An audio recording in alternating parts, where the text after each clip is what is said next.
Bienvenue dans cette capsule vidéo dont l'objectif sera de vous faire comprendre pourquoi une combustion est une réaction chimique. Une minute, initiale, s'il vous plaît.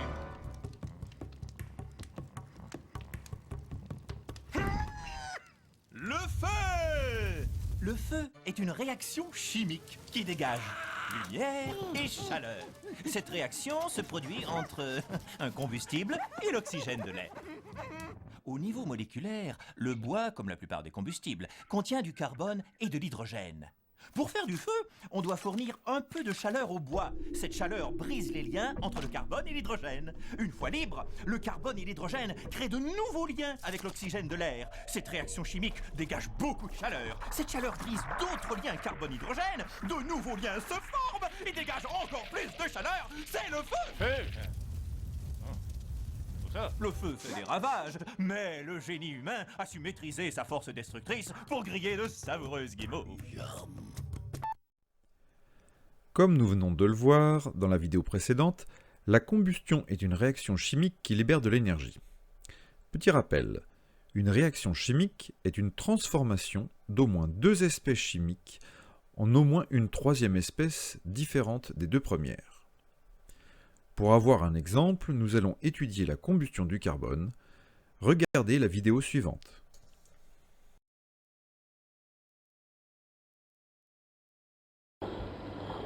On verse un peu d'eau dans un flacon en verre.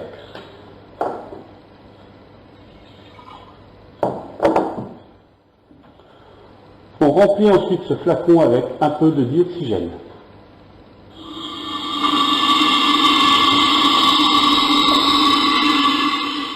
Puis on chauffe un morceau de carbone. Ici on utilise du fusain dans la flamme d'une bougie.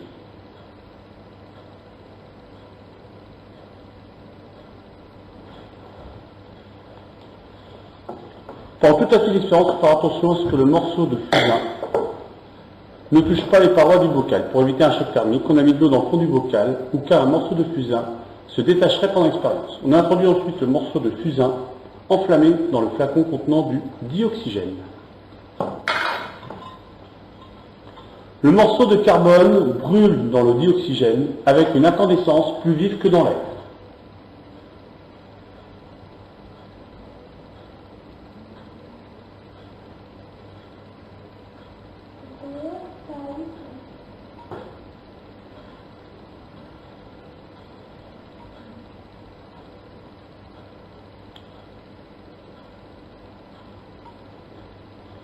Après que la combustion soit terminée, on analyse les produits de la réaction. On ajoute de l'eau de chaud dans le flacon.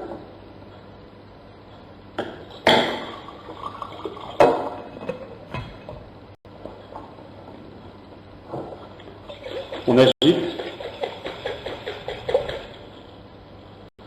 L'eau de chaud se trouble. Il s'est donc formé du dioxyde de carbone pendant la... Dans cette simulation, nous allons observer une molécule de dioxygène qui rentre en contact avec des atomes de carbone. Vous remarquerez qu'il y a le comburant, ici la molécule de dioxygène en rouge, et qu'il y a le carburant, ici les atomes de carbone en noir.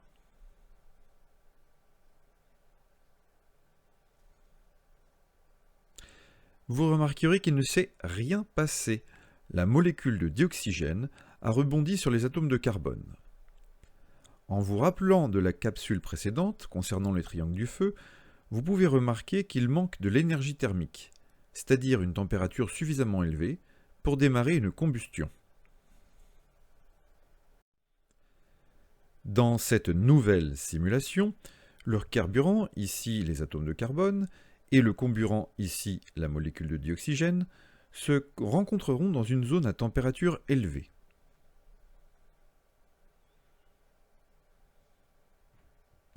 Cette fois, une combustion a lieu, transformant la molécule de dioxygène et l'atome de carbone en molécules de dioxyde de carbone. En même temps qu'a lieu cette transformation, on assiste à une libération d'énergie thermique.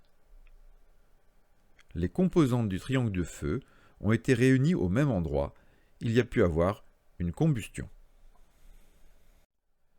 Observation et interprétation.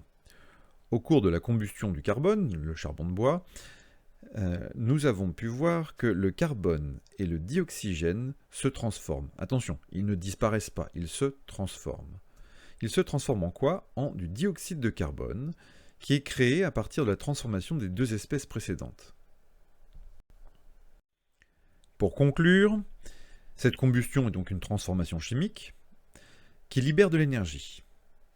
On peut écrire un bilan avec des mots. Le carbone, qui est le carburant, plus le dioxygène, qui est le comburant, vont réagir ensemble lors d'une transformation chimique. C'est pourquoi on les appelle les réactifs. La flèche, qui sépare le carbone plus le dioxygène de l'espèce produite, qui est le dioxyde de carbone, correspond à la transformation chimique. Ainsi, les réactifs vont se transformer, se réarranger, pour donner naissance à une nouvelle espèce, le dioxyde de carbone. Les espèces qui vont se transformer s'appellent les réactifs. Ils existent avant la transformation chimique. Ils deviendront par la suite tout autre chose, une nouvelle espèce chimique qui s'appelle ici le dioxyde de carbone, qu'on appelle un produit. Réactif avant la transformation chimique, produit après la transformation chimique. Vous noterez aussi que la libération d'énergie thermique lors de cette combustion permet l'entretien de la combustion tant que les trois côtés du triangle du feu sont respectés, c'est-à-dire qu'il reste du carburant, qu'il reste du comburant et que l'énergie thermique soit suffisante pour entretenir la transformation chimique. Merci d'avoir suivi cette capsule vidéo. Nous nous retrouvons bientôt pour un nouveau cours.